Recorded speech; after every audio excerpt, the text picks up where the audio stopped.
Welcome to சந்திரமேஸ். SSC MTS SSC constable GD இந்த ரெண்டு எக்ஸாமுக்குமான பெய்டு கோர்ஸ் வந்து சந்திரமேஸ் மொபைல் ஆப்பில் வந்து நம்ம ஸ்டார்ட் பண்ணியிருக்கோம். ஸோ இதில் நீங்கள் ஜாயின் பண்ணணும்னு நினச்சிங்க அப்படின்னா இதை எப்படி ஜாயின் பண்ணணும், என்னென்ன டைப் ஆஃப் கோர்ஸ் வந்து அவைலபிளாக இருக்குது அப்படிங்கிறத வந்து தெரிஞ்சுக்கிறதுக்காக நான் அந்த வீடியோவோட லிங்க் வந்து டிஸ்கிரிப்ஷனில் கொடுத்துருக்கேன். ஸோ அதில் பார்த்துட்டு நீங்கள் ஜாயின் பண்ணால் ஜாயின் பண்ணிக்கலாம். Welcome to சந்திரமேஸ். மேத்ஸ் டாப்பிக்கில் இன்றைக்கி நம்ம பார்க்க போகிறது ratio and proportion. So ratio and ப்ரொபோர்ஷனில் நம்ம ஃபஸ்ட்டு வீடியோவில் என்ன பார்க்க போகிறோம் அப்படின்னு பார்த்தீங்கன்னா, ரேஷியோனா என்ன, அது ரிலேட்டடாக இது வரைக்கும் எந்தெந்த மாதிரிலாம் கொஸ்டின்ஸ் கேட்டிருக்காங்க அப்படிங்கிறத தான் பார்க்க போகிறோம். ஓகேவா? ஸோ ரொம்ப ஈஸியாக தான் இருக்க போகுது. நான் இன்றைக்கி சொல்கிற விஷயத்தில் நீங்கள் வந்து நோட் பண்ணி வச்சுக்கோங்க. ஓகே, ஒரு சில ஃபார்முலா சொல்லுவேன். ஃபார்முலாஸ்னால் ரொம்ப ஈஸியான ஃபார்முலாவாக தான் இருக்கும். நீங்கள் ஒரு வாட்டி படிச்சுட்டு போனாலே போதும் அப்படிங்கிற மாதிரி இருக்கும். ஓகேவா? எக்ஸாமுக்கு முன்னால் ஒரு வாட்டி பார்த்துட்டு போனால் போதும், மறக்கிற மாதிரி ஃபார்முலாவாக இருக்காது. ஸோ இப்போ ரேஷியோனா என்ன, இப்போ ஏவும் பியும் ரேஷியோவில் இருக்குது அப்படின்னா அதுக்கு என்ன அர்த்தம் அப்படின்னு பார்த்தீங்கன்னா, அதை நம்ம வந்து ஏ ஈஸ் டு பின்னு எழுதலாம், அல்லது ஏ பை பின்னு எழுதலாம். ஓகே, ரெண்டுமே ஈக்குவல் தான். இப்போ ஏ ஈஸ் டு பியும் ஏ பை பியும் ஈக்குவல் தான். இதை நம்ம இப்படியும் எழுதிக்கலாம், இப்படியும் எழுதிக்கலாம். ஓகேவா? ஸோ இது நிறைய பேருக்கு தெரிஞ்சிருக்கும். இப்போ ரெண்டு நம்பர் ரேஷியோவில் இருக்குதுன்னு வச்சுக்கோங்களேன். அந்த நம்பரோட நம்ம ஒரு காமனான நம்பரை பெருக்கினாலோ அல்லது அதோட வந்து டிவைட் பண்ணாலோ வந்து அந்த ரேஷியோ வேல்யூ வந்து மாறாது. இப்போ ஃபார் எக்ஸாம்பிள் ஏ பை பின்னு இருக்கிறது வந்து ஒரு ரேஷியோ தானே. இதோட நம்ம வந்து எக்ஸுங்கக்கூடிய நம்பர் வந்து மேலே இங்கேயும் பெருக்கிறோம்னு வச்சுக்கோங்களேன். அதாவது ஏஎக்ஸ் பிஎக்ஸ்ன்னு போடுறோம்னா இதோட வேல்யூ வந்து மாறுமா? இதுவும் அதே ரேஷியோவாக தான் இருக்கும். ஏன்னா இந்த எக்ஸும் கேன்சல் ஆகி மறுபடியும் ஏ பை பி தான் வரும். ஸோ அப்படிங்கனால அது மறுபடியும் ஏ பை பி அப்படிங்கிற மாதிரி தான் இருக்கும். ஓகேவா? ஸோ புரிஞ்சுக்குன்னு நினைக்கிறேன். இப்போ இதே ஏ பை பியோட நம்ம வந்து எக்ஸுங்கிற ஒரு நம்பரை வந்து நம்ம டிவைட் பண்ணுறோம். காமனான நம்பர் வந்து நம்ம டிவைட் பண்ணுறோம்னு வச்சுக்கோங்க. இப்போ ஏ பை எக்ஸ்ன்னு போடுறோம், அதுக்கப்புறம் பி பை எக்ஸ்ன்னு போடுறோம்னு வச்சுக்கோங்களேன். அதாவது காமனான நம்பரை நம்ம டிவைட் பண்ணுறோம். இப்போவும் இந்த எக்ஸும் கேன்சல் ஆகி என்னவாகும் பார்த்தீங்கன்னா ஏ பை பி தான் வரும். ஸோ ஒரு ரேஷியோவில் ஒரு நம்பர் இருக்குது அப்படின்னா அதோட நம்ம வந்து காமனான ஒரு நம்பரை வந்து பெருக்கிறோம் அல்லது வகுக்கிறோம் அப்படின்னா அந்த ரேஷியோ வேல்யூ வந்து சேஞ்ச் ஆகாது. இப்போ ரேஷியோவில் இருக்குதுன்னு வச்சுக்கோங்களேன், ஏ ஈஸ்டு பின்னு இருக்குன்னு வச்சுக்கோங்களேன். இந்த ஈஸ்ட்டை எடுக்கணும் அப்படின்னா நம்ம வந்து காமனான ஒரு நம்பர், ஒரு எக்ஸுங்கிறத கூட எடுத்துக்கலாம், எக்ஸ் அல்லது கே அப்படின்னு சொல்லி காமனாக ஒரு வேரியபிள் வந்து நம்ம பெருக்கி இந்த ரேஷியோவில் இருக்கிறத நம்ம பிரிச்சுக்கலாம். ஓகே, அதாவது நம்பராக சேஞ்ச் பண்ணிக்கலாம். இப்போ ஏ ஈஸ்டு பின்னு இருக்குன்னு வச்சுக்கோங்களேன், அதை நம்ம வந்து ஏஎக்ஸ் அதுக்கப்புறம் பிஎக்ஸ்ன்னு சொல்லி தனித்தனியாக பிரிச்சுக்கலாம். இந்த ரேஷியோவிலேருந்து எடுத்துட்டு இதை நம்பராக நம்ம வந்து சேஞ்ச் பண்ணி வச்சுக்கலாம். ஓகேவா? ஸோ சம் சால்வ் பண்ணுறப்போ உங்களுக்கு இது ஏன் இப்படி பண்ணுறோம் அப்படின்னு சொல்லி புரிஞ்சிடும். ஓகேவா? ஸோ புரிஞ்சிருக்குன்னு நினைக்கிறேன். இது வரைக்கும் பண்ணதெல்லாம் புரிஞ்சிருக்குன்னு நினைக்கிறேன். ரேஷியோனா வந்து என்னது, ஏ ஈஸ்டு பியில் போடுறது அல்லது ஏ பை பின்னு போடுறது ரெண்டுமே வந்து ரேஷியோ தான். ஒரு ரேஷியோவில் இருக்கக்கூடிய நம்பரோட காமனான நம்பரை வந்து பெருக்கினாலோ வகுத்தாலோ அந்த ரேஷியோ வேல்யூ வந்து சேஞ்ச் ஆகாது. அது ஆல்ரெடி இருந்த ரேஷியோவுக்கு ஈக்குவலாக தான் இருக்கும். இப்போ ரேஷியோவில் இருக்குது, அந்த ரேஷியோ இதை எடுத்துட்டு தனித்தனியாக பிரிக்கணும் அப்படின்னா காமனாக ஒரு நம்பரை நம்ம வந்து அதோட பெருக்கணும்னா அதை நம்ம பிரித்து வச்சுக்கலாம். ஓகேவா? இப்போ நான் சொல்ல போகிற ஃபார்முலாஸ் எல்லாத்தையும் நீங்கள் வந்து நோட் பண்ணி வச்சுக்கோங்க. இது வந்து எக்ஸாமில் கேட்கறதுக்கு வாய்ப்பு இருக்குது. ஆல்ரெடி ஒரு சில வாட்டி கேட்டிருக்கவும் செய்கிறாங்க. ஓகேவா? இப்போ ஃபஸ்ட்டு பார்க்க போகிறது டூப்ளிகேட் ரேஷியோ. டூப்ளிகேட் ரேஷியோ அப்படின்னா இப்போ ஒரு ஏ பை பின்னு ஒரு ரேஷியோ ஆல்ரெடி இருக்கும், அதோட டூப்ளிகேட் ரேஷியோ என்னன்னு கேட்டிருப்பாங்க. அப்படின்னா என்னன்னு பார்த்தீங்கன்னா அந்த ரேஷியோவை நம்ம வந்து பவர் 2 போடணும், அவ்வளோதான். அந்த ரேஷியோவை நம்ம வந்து ஸ்கொயர் பண்ணணும், அவ்வளோதான். ஏன்னா டூப்ளிகேட்னா வந்து என்னது, டபுள் அப்படிங்கிற மாதிரி ஞாபகம் வச்சுக்கோங்க. டூப்ளிகேட்னா டபுள் அப்படிங்கிற மாதிரி ஞாபகம் வச்சுக்கோங்க. ஸோ அதை டபுள் பண்ணணும்னா பவர் 2 போடுறோம் அப்படிங்கிற மாதிரி ஞாபகம் வச்சுக்கோங்க. ஓகேவா? இப்போ ஃபார் எக்ஸாம்பிள் எந்த மாதிரி கொஸ்டின் கேட்பாங்க அப்படின்னு பார்த்தீங்கன்னா, இப்போ 2/3 கூடிய நம்பரோட டூப்ளிகேட் ரேஷியோ கேட்டாங்க அப்படின்னா அதோட டூப்ளிகேட் ரேஷியோ என்னவா இருக்கும், 2² டிவைடட் பை 3² இருக்கும். ஸோ 2 4 3 9. ஸோ 4/9 அப்படிங்கிறது தான் ஆன்சர். இது ரொம்ப ஈஸியான ஒரு கொஸ்டின் தானே. ஆனால் நம்மளுக்கு இந்த டூப்ளிகேட் ரேஷியோனா என்னன்னு தெரியாமல் இருந்தோம் அப்படின்னா கண்டிப்பாக இதுக்கு நம்ம வந்து ஆன்சர் பண்ணியிருக்க மாட்டோம். ஏதோ ஒரு புது வார்த்தை வந்துருச்சு, இது என்னன்னு நம்மளுக்கு தெரியல அப்படிங்கிற மாதிரி விட்டு வந்துருப்போம். ஓகேவா? ஏன்னா இது புக்குலேயும் நிறைய புக்கில் கொடுத்துருக்க மாட்டாங்க. இந்த மாதிரி டூப்ளிகேட் ட்ரிப்ளிகேட் அப்படின்னா என்னென்ன கொடுத்துருக்க மாட்டாங்க. ஸோ அப்படினால நிறைய பேர் கேள்விப்பட்டிருக்க கூட மாட்டாங்க. அப்படின்னா இதை விட்டு வரதுக்கு சான்ஸ் இருக்கு. ஓகேவா? ஸோ இந்த மாதிரி தான் இது வந்து ரொம்ப ஈஸியானதான். ஓகே, அதுக்கப்புறம் சப் டூப்ளிகேட் ரேஷியோனா என்னது, இப்போ டூப்ளிகேட்னா பவர் 2 போட்டோம், சப் டூப்ளிகேட்னா என்ன பண்ணணும்னு பார்த்தீங்கன்னா ஸ்கொயர் ரூட் எடுக்கணும், அவ்வளோதான். இப்போ ஏ பை பி அப்படிங்கக்கூடிய ஒரு நம்பர் ஆல்ரெடி கொடுத்துருப்பாங்க. அதாவது ஏ ஈஸ் டு பின்னு ஒரு நம்பர் கொடுத்துட்டு அந்த ரேஷியோவோட சப் டூப்ளிகேட் ரேஷியோ என்னன்னு கேட்டிருப்பாங்க. ஸோ அப்போ நம்ம அதோட ஸ்கொயர் ரூட் எடுக்கணும். இப்போ ஃபார் எக்ஸாம்பிள் நம்மளுக்கு வந்து இப்போ 16 டிவைடட் பை 25 இந்த நம்பரோட சப் டூப்ளிகேட் ரேஷியோ கேட்குறாங்க அப்படின்னா நம்ம என்ன பண்ணுவோம், அதில் நம்ம டேரெக்டாக ஸ்கொயர் ரூட் போட்டுருணும். ஸ்கொயர் ரூட் போட்டு 16/25 போடுவோம். இப்போ 16 நம்ம என்னென்னு எழுதலாம், 4² எழுதலாம். 25 நம்ம எப்படின்னு எழுதலாம், 5² எழுதலாம். ஸோ இது வந்து ஸ்கொயர் ரூட்டில் இருக்குது. ஸோ ஸ்கொயரும் இந்த ஸ்கொயர் ரூட்டும் கேன்சல் ஆனால் என்னவாகும், 4/5ன்னு வரும். ஓகேவா? ஸோ 4/5 அப்படிங்கிறது ஆன்சர். இதுவும் ரொம்ப ஈஸியானதானே. இது ரொம்ப பேசிக் லெவலில் இருக்கக்கூடிய ஒரு கொஸ்டின். பட் இதை கேட்டாலுமே வந்து இந்த சிஜிஎல் லெவலுக்கு ப்ரிப்பேர் பண்ணுறவங்க கூட விட்டுட்டு வந்திருப்பாங்க. ஏன்னா அவங்க எல்லாமே வந்து கொஞ்சம் கஷ்டமான கொஸ்டின்ஸ் அந்த மாதிரி தான் கேட்டு வந்து அந்த மாதிரி தான் படிச்சுட்டு போயிருந்திருப்பாங்க. ஆனால் இந்த மாதிரி பார்க்குறப்போ அவங்களுக்கு இது என்ன வார்த்தைன்னு அவங்களுக்கு புரிஞ்சிருக்காது. என்னமோ புதுசாக கேட்டாங்க போல அப்படின்னு சொல்லிட்டு விட்டு வந்துடுவாங்க. ஓகேவா? ஸோ ரொம்ப ரொம்ப ஈஸியானது, இதை நோட் பண்ணி வச்சுக்கோங்க. ஓகே, டூப்ளிகேட் ரேஷியோனா நம்ம வந்து ஸ்கொயர் பண்ணணும், சப் டூப்ளிகேட் ரேஷியோனா நம்ம வந்து ஸ்கொயர் ரூட் எடுக்கணும், அவ்வளோதான். இப்போ அதே மாதிரி ட்ரிப்ளிகேட் சப் ட்ரிப்ளிகேட். ஓகே, டூப்ளிகேட்னா என்ன பண்ணோம்? ஸ்கொயர் பண்ணோம். சப் டூப்ளிகேட்னா என்ன பண்ணோம்? ஸ்கொயர் ரூட் எடுத்தோம்.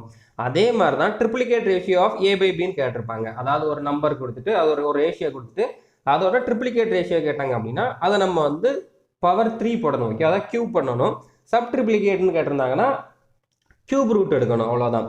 இப்போ ஃபார் எக்ஸாம்பிள் இதில் இப்போ 2/3 கேட்டிருக்காங்கன்னு வச்சுக்கோங்களேன். 2/3 கூடிய ஒரு ரேஷியோவோட வேல்யூவோட ட்ரிப்ளிகேட் ரேஷியோ என்னன்னு கேட்டிருக்காங்க அப்படின்னா நம்ம என்ன பண்ணுவோம்? 2 கியூப் டிவைடட் பை 3 கியூப் போடணும், அவ்வளோதான். இப்போ 2 கியூபோட வேல்யூ வந்து என்னது? 2 4 4 8. அதே மாதிரி 3 கியூபோட வேல்யூ வந்து என்னது? 3 9 9 27. ஸோ ஆன்சர் வந்து எத்தனை? 8/27 அப்படிங்கிறதா. ஓகேவா?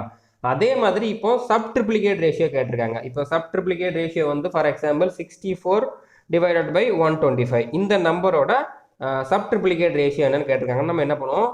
கியூப் ரூட் எடுக்கணும். Okay, cube root of 64 divided by 125 போடுவோம். 64ங்கிறது வந்து என்னது? 4 கியூபோட வேல்யூவா? கியூப் வேல்யூ ஸ்கொயர் வேல்யூலாம் குறிப்பிட்ட நம்பர் வரைக்கும் மனப்பாடம் பண்ணணும்னு சொல்லியிருக்கோம். அதுக்கு ட்ரிக்லாம் சொல்லியிருக்கோம். கண்டிப்பாக நீங்கள் மனப்பாடம் பண்ணியிருப்பீங்கன்னு நினைக்கிறேன். ஸோ அப்படினால இதெல்லாம் உங்களுக்கு ஈஸியாக தான் இருக்கும்னு நினைக்கிறேன். ஓகே, இப்போ 125ங்கிறது வந்து என்னது? 5 கியூபோட வேல்யூவா? ஸோ இதை நம்ம வந்து கியூப் ரூட் தானே எடுக்கணும். கியூப் ரூட் எடுத்திருக்கோம். ஸோ கியூப் ரூட்னா இந்த கியூப் ரூட்டும் இந்த கியூபும் கேன்சல் ஆகுமா? ஸோ கேன்சல் ஆக என்னவாகும்? 4/5 வந்திருக்கும். ஓகேவா? ஸோ ஆன்சர் வந்து என்னது? 4/5. ஸோ ரொம்ப ரொம்ப ஈஸியான ஒரு சப்ப கொஸ்டின் தான் இது. ஓகேவா? ஆனால் இதே நிறைய பேர் விட்டுட்டு வந்திருக்காங்க. இந்த மாதிரி கொஸ்டின் கேட்டிருக்காங்க ஆல்ரெடி எஸ்எஸ்சி எக்ஸாமில். ஓகேவா? ஸோ புரிஞ்சிருக்கும்னு நினைக்கிறேன். இப்போ duplicate sub duplicate triplicate sub ட்ரிப்ளிகேட்னு என்னென்னு அண்டர்ஸ்டாண்ட் ஆயிருக்குன்னு நினைக்கிறாங்க. ஸோ இதை நீங்கள் வந்து நோட் பண்ணி வச்சுக்கோங்க. அடுத்ததாக பார்த்தீங்கன்னா காம்பவுண்டட் ரேஷியோ. இது வந்து ரொம்ப ரொம்ப இம்பார்ட்டன்ட். அடிக்கடி கேட்குறாங்க. ஓகே, அடிக்கடி கேட்குறாங்க. நிறைய பேருக்கு இது என்னன்னே தெரியாமல் இருந்திருக்கும். அதாவது compounded ratio of 2 ratio number கொடுத்துருப்பாங்க. இப்போ A:B C:D அப்படிங்கிற மாதிரி 2 ரேஷியோ வேல்யூ கொடுத்துருப்பாங்க. ஓகே, 2 ரேஷியோ வேல்யூ கொடுத்துட்டு அதோட காம்பவுண்டட் ரேஷியோ கேட்பாங்க. ஸோ ஒன்றுமே பண்ண வேண்டாம். ஃபர்ஸ்ட் ரேஷியோவில் இருக்கக்கூடிய ஃபர்ஸ்ட் நம்பரையும் செகண்ட் ரேஷியோவில் இருக்கிற ஃபர்ஸ்ட் நம்பரையும் நம்ம பெருக்கணும். ஓகே, அதாவது ஃபர்ஸ்ட் ரேஷியோவில் இருக்கக்கூடிய ஃபர்ஸ்ட் நம்பர், செகண்ட் ரேஷியோவில் இருக்கக்கூடிய ஃபர்ஸ்ட் நம்பர். அதாவது இதில் A இதில் Cயா? So A into C. அதே மாதிரி ஃபர்ஸ்ட் ரேஷியோவில் இருக்கக்கூடிய செகண்ட் நம்பரையும் செகண்ட் ரேஷியோவில் இருக்கக்கூடிய செகண்ட் நம்பரையும் நம்ம பெருக்கணும். அது வந்து என்னது? B into D. அதாவது A into C is to B into D தான் வந்து என்னது? இந்த 2 ரேஷியோவோட காம்பவுண்டட் ரேஷியோ. ரொம்ப ரொம்ப ஈஸி தானே? இந்த வச்சு டேரெக்டாகவே கொஸ்டின் கேட்டிருப்பாங்க. இது ரெண்டில் இந்த இடத்துல ஒரு நம்பர், இந்த இடத்துல 2 நம்பர் கொடுத்துட்டு ரேஷியோவில் கொடுத்துட்டு அதோட காம்பவுண்டட் ரேஷியோ கேட்டிருப்பாங்க. ஸோ இந்த மாதிரி நம்ம பெருக்கி போட்டு ஆன்சர் சொல்லணும், அவ்வளோதான். ஸோ இது ரொம்ப ரொம்ப ஈஸியானது தான். இப்போ இந்த கொஸ்டினை பாருங்க. If the compounded ratio of x:2 and 9:y is 3:4, find x:y. So இந்த மாதிரி கொஸ்டின் கேட்பாங்க. ஓகேவா? ஸோ இது வந்து கஷ்டம்லாம் கிடையாது, ரொம்ப ரொம்ப ஈஸியானது. இப்போ நான் என்ன சொல்லியிருந்தேன்? ஃபார்முலா என்ன சொல்லியிருந்தேன்? A:B and C:D. இந்த 2 ரேஷியோவோட காம்பவுண்டட் ரேஷியோ நான் என்ன சொல்லியிருந்தேன்? இது ரெண்டையும் பெருக்கணும். அதாவது AC:BDன்னு சொல்லியிருந்தோம். ஐயா, இப்போ இதில் வந்து காம்பவுண்டட் ரேஷியோ வந்து 3:4ன்னு கொடுத்துட்டாங்க. ஆனால் இங்கே வந்து எக்ஸ், இங்கே வந்து ஒய்ன்னு கொடுத்துருக்காங்க, நம்பர் கொடுக்கல. ஐயா, காம்பவுண்டட் ரேஷியோ வந்து 3:4ன்னு கொடுத்துருக்காங்க. ஸோ அப்போ இதோட காம்பவுண்டட் ரேஷியோட ஃபார்முலா படி போட்டோம்னா இதுதான் ஃபர்ஸ்ட் நம்பர். இந்த ஃபர்ஸ்ட் நம்பரையும் பெருக்குவோம். இந்த செகண்ட் நம்பரையும் பெருக்குவோம். அப்போ இதோட காம்பவுண்டட் ரேஷியோ என்னவா இருந்திருக்கும்? 9x இருந்திருக்குமா? 9x. அதுக்கப்புறம் வந்து என்னது? 2y இருந்திருக்குமா? செகண்ட் நம்பரையும் பெருக்கணும்னா (2y) இருந்திருக்கும். ஈக்குவல் டு என்ன மாதிரி இருந்திருக்கும்? அதாவது ஈக்குவல் டு தான் இந்த தான் வந்திருக்கும். ஓகே, ஈக்குவல் டு வந்து இதில் ஆல்ரெடி கொடுத்துட்டாங்க. ஈக்குவல் டு வந்து அதாவது காம்பவுண்டட் ரேஷியோ என்னன்னு கொடுத்துட்டாங்க. ஸோ ஈக்குவல் டு 3:4ன்னு இருந்திருக்கும். ஓகேவா? இப்போ ஈஸ்டில் இருக்கிறத நம்ம வந்து பை போட்டு போடலாம்ல. அதாவது 9x டிவைடட் பை 2yன்னு போடலாம். அதே மாதிரி இங்கே வந்து பார்த்தீங்கன்னா 3/4ன்னு போடலாம். ஓகேவா? இப்போ இதை நம்ம வந்து எப்பவும் போல் போட்டோம்னா கொஞ்சம் டைம் ஆகும். அதாவது இப்போ பாருங்கள், இப்போ x/yன்னு வச்சுக்கோங்க. நான் ஃபஸ்ட்டு எப்பவும் போல் போட்டு காட்டுறேன். இப்போ x/yன்னு வச்சுக்கோங்க. அதுக்கப்புறம் இந்த 3/4 எழுதிக்கோங்க ஃபஸ்ட்டு. ஓகேவா? இன்ட்டு இப்போ இந்த 9 மேலே இருக்கிறது கீழே போகுமா? இங்கே அதே மாதிரி இங்கே 2 கீழே இருக்கிறது மேலே போகுமா? ஸோ இப்போ இதை நம்ம கேன்சல் பண்ணி போடுவோம். ஒரு 3 3 3 9. இப்போ இதை கேன்சல் பண்ணி போடுவோம். 1 2 2 4. ஓகேவா? ஸோ என்ன மாதிரி வந்திருக்கும்? இங்கே மேலே 1 டிவைடட் பை 6 வந்துருக்குமா. ஸோ 1/6 அப்படிங்கிறது ஆன்சராக வந்திருக்கும். அதாவது எக்ஸ் பை ஒய்ங்கிற வேல்யூ, ஒய்யோட வேல்யூ வந்து என்னவா இருந்திருக்கும், 1/6 அப்படிங்கிறது ஆன்சராக இருந்திருக்கும். இப்போ நம்ம வந்து எப்போவுமே என்ன மாதிரி பண்ண போகிறோம் அப்படிங்கிற நான் சொல்லிடுறேன். ஓகேவா, இந்த இடத்துல நீங்கள் வந்து புரிஞ்சுக்கோங்க. அடுத்து நான் வந்து டேரெக்டாகவே சொல்லி கொடுத்துருவேன். இப்போ இந்த மாதிரி ஈக்குவல் இருக்குன்னு வச்சுக்கோங்களேன், இந்த மாதிரி டிவைடட் பைலாம் இருக்குதுன்னு வச்சுக்கோங்க, அதாவது இந்த மாதிரி பின்னமாக இருக்குன்னு வச்சுக்கோங்க. ஸோ ஈக்குவல்டுக்கு இந்த பக்கம் மேலே இருக்க வேல்யூவையும் ஈக்குவல்டுக்கு இந்த பக்கம் மேலே இருக்க வேல்யூவும் நம்ம டேரெக்டாக கேன்சல் பண்ணலாம். அதே மாதிரி ஈக்குவல்டுக்கு இந்த பக்கம் கீழே இருக்க வேல்யூவும் ஈக்குவல்டுக்கு இந்த பக்கம் கீழே இருக்க வேல்யூவும் நம்ம டேரெக்டாக கேன்சல் பண்ணலாம். எப்படின்னு பார்த்தீங்கன்னா, இப்போ 3 இருக்குது, இங்கே 9 இருக்கா, இங்கே இப்படியே நம்ம வந்து கேன்சல் பண்ணிக்கலாம். மேலே இருக்க வேல்யூவோட நம்ம கேன்சல் பண்ணலாம். ஒரு 3 3, இங்கே வந்து பார்த்தீங்கன்னா 3 3 9. அதே மாதிரி இதை நம்ம வந்து டேரெக்டாக கேன்சல் பண்ணலாம். இங்கே 2 இருக்குதா, ஓ 2 2, இ 2 4. ஸோ இப்போ என்ன மாதிரி வந்திருக்கும், 3x divided by Y is equal to 1/2ன்னு வந்திருக்கும். இப்போ எக்ஸ் பை ஒய்யோட வேல்யூ வந்து என்ன வந்திருக்கு, இந்த 3யை மட்டும் கீழே கொண்டு வாங்க, அதை 2 × 3 வந்து என்ன வந்திருக்கும், 6 வந்திருக்கும். 1/6ங்கிறது தான் ஆன்சர். ஓகேவா. ஸோ நம்ம இன்னொரு ஸ்டெப்பு எழுதுறத கம்மி பண்ணுறதுக்காக நம்ம இந்த இடத்துலயே கேன்சல் பண்ணி போடுவோம். ஓகேவா. ஸோ இந்த இடத்துல நீங்கள் அண்டர்ஸ்டாண்ட் பண்ணிக்கோங்க. அடுத்து வரக்கூடிய எல்லா கொஸ்டின்லையுமே, இந்த டாபிக் மட்டும் இல்லை, எல்லா டாப்பிக்லையுமே நம்ம வந்து இந்த மாதிரி சிம்பிளிஃபை பண்ணி போடுறப்போ இந்த மாதிரி தான் போடுவோம். ஓகேவா. ஸோ அந்த இடத்துல யாரும் புரியலைன்னு சொல்லிடாதீங்க. நான் மறுபடியும் நானும் சொல்லிடுறேன். இப்போ ஈக்குவல்ட்டு இருக்குதுன்னு வச்சுக்கோங்களேன், ஈக்குவல்ட்டுக்கு இந்த பக்கம் மேலே இருக்க நம்பரையும் இந்த பக்கம் மேலே இருக்க நம்பரையும் நம்ம டேரெக்டாக கேன்சல் பண்ணி போடலாம். இந்த பக்கம் கீழே கொண்டு போனாலும் அது வந்து கீழே போகும், அப்போ கேன்சல் தான் ஆகும். அதுக்கு நம்ம ஒரு ஸ்டெப்பை கம்மி பண்ணுறதுக்காக இந்த மாதிரி பண்ணுறோம். ஓகேவா. அதே மாதிரி கீழே இருக்க வேல்யூவையும், ஈக்குவல்ட்டுக்கு லெஃப்ட் சைடில் கீழே இருக்க வேல்யூவையும் ரைட் சைடில் கீழே இருக்க வேல்யூவையும் நம்ம இப்படியே வச்சுக்கிட்டே நம்ம வந்து கேன்சல் பண்ணி போட்டுறணும். ஓகேவா. அப்படின்னு நம்மளுக்கு வந்து ஸ்டெப்பு குறையும். ஓகேவா. இந்த இடத்துல கேன்சல் பண்ண வேண்டிய வேல்யூவெல்லாம் நம்ம கேன்சல் பண்ணிக்கலாம், இங்கேயும் கேன்சல் பண்ண வேல்யூவையும் நம்ம வந்து கேன்சல் பண்ணிக்கலாம். ஓகேவா. ஸோ புரிஞ்சிருக்குன்னு நினைக்கிறேன். இதில் வந்து ஒன்றும் கஷ்டமானதெல்லாம் ஒன்றும் கிடையாது. ஓகேவா. ஸோ இது வந்து சின்னது அப்படிங்கிறனால இதை நம்ம இப்படி கூட போட்டலாமா அப்படிங்கிற மாதிரி தெரியும். ஒரு பெரிய ஈக்குவேஷன் மாதிரி இருக்குது அப்படின்னா அந்த இடத்துல நம்ம இப்படி போடுறது வந்து ரொம்ப ரொம்ப ஈஸியான ஒரு மெத்தடாக இருக்கும். நம்மளுக்கு டைமை வந்து கம்மி பண்ணுறதுக்கு இது வந்து ரொம்ப யூஸ்ஃபுல்லாக இருக்கும் இந்த மெத்தட் வந்து. ஓகேவா. ஸோ இப்போ இந்த சம் உங்களுக்கு புரிஞ்சிருக்குன்னு நினைக்கிறேன். அதாவது இப்போ compounded ratio of x:2 and 9:y அப்படிங்கிறத வந்து 3:4ன்னு கொடுத்துருந்தாங்க. அதில் வந்து x:y தான் கேட்டிருந்தாங்க. ஸோ x:y வந்து 1/6 நம்ம கண்டுபிடிச்சிருக்கோம். எப்படி கண்டுபிடிச்சோம், இப்போ காம்பவுண்டட் ரேஷியோனா இந்த ஃபர்ஸ்ட் ரேஷியோவில் இருக்கக்கூடிய ஃபர்ஸ்ட் நம்பரும் செகண்ட் ரேஷியோவில் இருக்கக்கூடிய ஃபர்ஸ்ட் நம்பரையும் நம்ம பெருக்கணும். ஃபர்ஸ்ட் ரேஷியோவில் இருக்கக்கூடிய செகண்ட் நம்பரையும் செகண்ட் ரேஷியோவில் இருக்கக்கூடிய செகண்ட் நம்பரையும் பெருக்கணும். ஸோ அந்த மாதிரி போட்டுட்டு ஈக்குவல் டு இதுன்னு எடுத்திருக்கோம். ஸோ அதை நம்ம சிம்பிளிஃபை பண்ணி போட்டோம்னா x/y வந்து என்னன்னு கிடச்சிருக்கு. ஓகேவா. ஸோ புரிஞ்சிருக்குன்னு நினைக்கிறேன். அடுத்ததா இந்த இதுக்கு வந்து ஒரு ட்ரிக் நம்ம பார்க்க போகிறோம். ஓகே, நிறைய பேருக்கு இந்த ட்ரிக்லாம் தெரிஞ்சிருக்கும். இப்போ என்ன மாதிரி கேட்டிருப்பாங்கன்னு பார்த்தீங்கன்னா, இப்போ a:b சொல்லி 2:3 கொடுத்துருப்பாங்க, b:c = 4:5ன்னு கொடுத்துருக்காங்க. இதில் வந்து a:b:c கேட்டிருக்காங்க. நிறைய பேர் இதை என்ன பண்ணுவாங்க, இப்போ தமிழில் நிறைய யூடியூப் சேனலில் பார்த்தாலும் இந்த மாதிரி தான் சொல்லி கொடுத்துருப்பாங்க, ஸ்கூலில் இந்த மாதிரி தான் சொல்லி கொடுத்துருப்பாங்க. என்ன மாதிரி பண்ணியிருப்பாங்கன்னு பார்த்தீங்கன்னா, இப்போ a:b ஃபஸ்ட்டு கொடுத்துருக்காங்களா, என்ன மாதிரி கொடுத்துருக்காங்க, 2:3ன்னு கொடுத்துருக்காங்க. அதுக்கப்புறம் என்னது b:c, அதை வந்து என்னென்னு கொடுத்துருக்காங்க, 4:5ன்னு கொடுத்துருக்காங்க. இந்த இடத்துல a, இந்த இடத்துல b, இந்த இடத்துல cன்னு எழுதிக்குவாங்க. இங்கே ஏக்கு வந்து இங்கே 2 கொடுத்துருக்காங்களா, அதை எழுதியிருக்கோம். பிக்கு வந்து இங்கே 3 கொடுத்துருக்காங்க, அதை இங்கே எழுதியிருக்கோம். இங்கே 4 கொடுத்துருக்காங்க, அதை இங்கே எழுதியிருக்கோம். இங்கே இப்போ சிக்கு வந்து இங்கே 5 கொடுத்துருக்காங்க, அதை இங்கே எழுதியிருக்கோம். இப்படி எழுதிட்டு என்ன பண்ணியிருப்பாங்க அப்படின்னு பார்த்தீங்கன்னா, இப்போ பி வந்து ஈக்குவேட் பண்ணணும், பியை வந்து நம்ம ஈக்குவேட் பண்ணணும்பாங்க. ஏன்னா இங்கே 3 இருக்குது, இங்கே 4 இருக்குது. ஆனால் பி வந்து ஒரே ஒரு வேல்யூ தான் இருக்க முடியும். அப்படின்னால பியை நம்ம ஈக்குவேட் பண்ணணும். ஸோ ஈக்குவேட் பண்ணோம்னா இப்போ இங்கே வந்து நம்ம 4ஆல் இந்த 4 வந்து இங்கே பெருக்கணும். அதுக்கப்புறம் இந்த 3 வந்து இங்கே பெருக்கணும். இங்கே நம்ம 4ஆல் பெருக்கணும்னா இங்கே நம்ம 4ஆல் பெருக்கணும். இங்கே நம்ம 3ஆல் பெருக்கணும்னா இங்கே நம்ம 3ஆல் பெருக்கணும் அப்படின்னு சொல்லிட்டு என்ன பண்ணியிருப்பாங்க, இப்போ இதை மறுபடியும் எழுதியிருப்பாங்க. என்ன மாதிரி எழுதியிருப்பாங்கன்னு பார்த்தீங்கன்னா, இப்போ 2 8 3 12. அதுக்கப்புறம் இங்கேயும் பார்த்தீங்கன்னா 3 12 வந்திருக்கும். அதுக்கப்புறம் 5 15 வந்திருக்கும். ஸோ இப்போ 2 ஈக்குவேட் ஆயிடுச்சா. ஸோ ஈக்குவேட் ஆனதுக்கப்புறம் 8:12:15 அப்படின்னு எழுதியிருப்பாங்க. ஸோ இந்த மாதிரி நம்ம பண்ணிக்கிட்டு இருந்தோம்னா இதில் குழம்புறதுக்கும் வாய்ப்பு இருக்குது. ஓகேவா. இது மேலே ஒன்று எழுதிட்டு கீழே ஒன்று எழுதிட்டு டைமும் வேஸ்ட் ஆகிறதுக்கு சான்ஸ் இருக்குது. ஸோ நம்ம என்ன பண்ணணும் அப்படின்னு பார்த்தீங்கன்னா, இப்போ a:b எழுதிக்கோங்க. a:b வந்து என்ன மாதிரி இருந்திருக்கு, 2:3ன்னு இருந்திருக்கு. அதுக்கப்புறம் b:c எழுதிக்கோங்க. அதை டேரெக்டாகவே எழுதுங்க. ஓகே, என்ன மாதிரி இருந்திருக்கு, 4:5ன்னு இருந்திருக்கு. அதுக்கப்புறம் நம்மளுக்கு என்ன தேவை, a:b:c தேவையா. இப்போ ஃபஸ்ட்டு நம்ம எது தேவை, நம்மளுக்கு ஃபஸ்ட்டு a தேவை. ஏ எங்கே இருக்குன்னு பாருங்கள், இந்த இடத்துல இருக்குதா, அப்போ இந்த இடத்துல இருக்குது. ஓகே, இந்த இடத்துல இருக்குது, இந்த இடத்துல இருக்குது. அப்போ இந்த நம்பரை ஃபஸ்ட்டு எடுங்க. அதாவது மேலே இருந்தால் நம்ம வரணும், இந்த நம்பரை ஃபஸ்ட்டு எடுங்க. அதுக்கப்புறம் வேறு எங்கேயாவது ஏ இருக்கா, ஏ இல்லை, அப்போ டேரெக்டாக கீழே வந்துருங்க. ஓகேவா, டேரெக்டாக கீழே வந்துருங்க. 2 8 2 பெருக்கணும். ஓகேவா, 2 8. அதுக்கப்புறம் நம்மளுக்கு பி தேவை. பி இங்கே வந்து எங்கே இருக்குது, இங்கே இருக்குது, இங்கே இருக்குது. ஓகே, அப்போ இங்கே வாங்க, அதுக்கப்புறம் இங்கே வாங்க, 3 12. அதுக்கப்புறம் சி தேவை. சி எங்கே இருக்குது, இங்கே மட்டும்தான் இருக்குது, அதாவது இங்கே மட்டும்தான் இருக்குது, மற்ற இடத்துலலாம் இல்லை. ஆனால் நம்ம மேலே இருந்தால் வரணும். ஸோ இங்கே மட்டும்தான் இருக்குன்னா அதுக்கு நேராக மேலே இருந்து அப்படியே கீழே வாங்க. 3 15. ஸோ ஆன்சர் வந்துருச்சா? 8:12:15 ஆன்சர் வந்துருச்சா? ஸோ இந்த மாதிரி நம்ம போடணும். ஓகே, ஸோ டேரெக்டாக எழுதிக்கோங்க. இந்த மாதிரி ஒரு 5 இது கேட்டிருந்தாலுமே நம்ம இந்த மாதிரி போட்டுடலாம். எந்த இடத்துல இருந்து, அதாவது எந்த வேல்யூ வேணுமோ அந்த வேல்யூ வந்து நம்ம மேலே இருந்து பார்க்கணும். ஓகேவா? அதுக்கப்புறம் வேற எதுவுமே இல்லைன்னா டேரெக்டாக கீழே வந்துருங்க. இப்போ இங்கேயும் பி இருக்குது, இங்கேயும் பி இருக்குன்னா இங்கே வந்துட்டு அதுக்கப்புறம் கீழே வேற எதுவுமே இல்லை. ஒருவேளை கீழே வேலை எதுவும் இருந்துச்சுன்னா நம்ம மறுபடியும் கீழே இருக்க வேலைகள் நம்ம பெருக்கணும். ஸோ இப்போ புரியலாம், பிரச்சனை இல்லை. அடுத்து வர சம்பளம் நம்ம இந்த மாதிரி தான் பார்க்க போகிறோம். கண்டிப்பாக புரிஞ்சிடும். ஓகே, இந்த மாதிரி நிறைய எக்ஸாம்பிள்ஸ் வச்சுருக்கேன். ஸோ கண்டிப்பாக உங்களுக்கு புரிஞ்சிடும். இந்த மெத்தட் வந்து ரொம்பவே எஃபெக்டிவான ஒரு மெத்தட். ஓகே, ஸோ இந்த மாதிரி போட்டோம்னா நம்மளுக்கு குழம்புறதுக்கும் வாய்ப்பே இல்லை, கொஞ்சம் ஈஸியாகவும் இருக்கும். ஸோ அடுத்த கொஷினில் பார்ப்போம். அடுத்த கொஷின் இன்னும் கொஞ்சம் நல்லா புரிஞ்சிடும். இப்போ இதில் பாருங்கள், A:B 4:5ன்னு கொடுத்துருக்காங்க.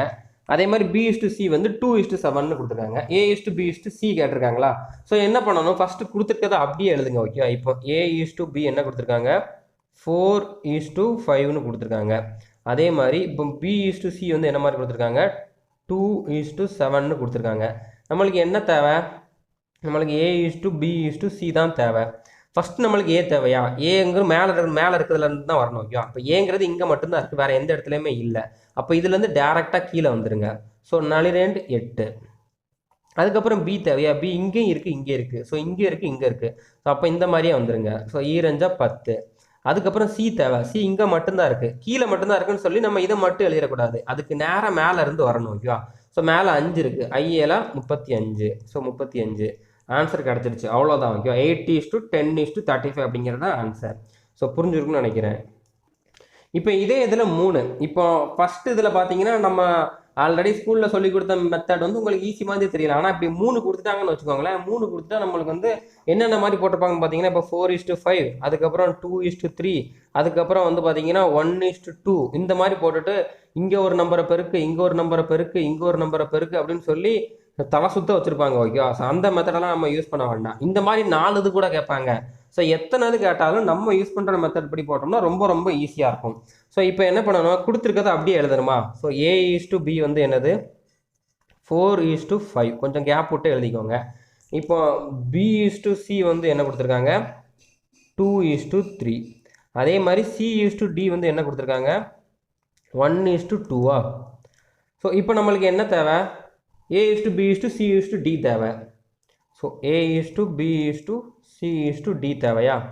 இப்போ ஃபஸ்ட்டு நம்மளுக்கு என்ன பார்க்கணும், ஏ பார்க்கணும். ஏ எங்கே இருக்குது, இங்கே மட்டும்தான் இருக்குது, வேறு எங்கேயுமே இல்லையா? அப்போ அதுலேருந்து டேரெக்டாக கீழே வந்துடுங்க. வேறு எங்கேயுமே இல்லைன்னா டேரெக்டாக கீழே வந்துடுங்க. 4 8.